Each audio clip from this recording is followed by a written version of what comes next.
Hi உறவுகளே, காலை இனிய வணக்கம். எல்லோரும் எப்படி இருக்கீங்க? நம்ம கோலம் நல்லா இருக்கா? அது சிம்பிளாக போட்டாங்க. இன்றைக்கி ரொம்ப லேட் ஆகிடுச்சு. வேறு கோலம் நல்லா இருக்கான்னு பார்த்துட்டு சொல்லுங்கள்.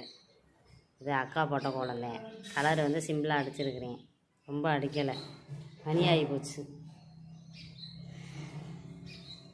நல்லா இருக்காங்க.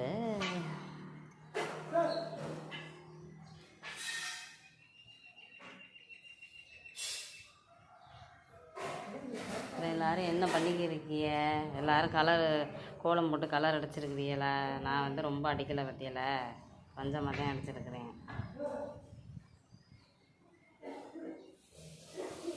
நல்லா போடுவாங்க, டைம் இல்லையே, என்ன பண்ணுறது? எந்திரிக்க முடியதில்ல, வேலைக்கு போயிட்டு வந்து அக்கா ரொம்ப டயர்டாகிடுறேன்னா, அதனால் வந்து எந்திரிக்க முடியதில்லை. யாருங்க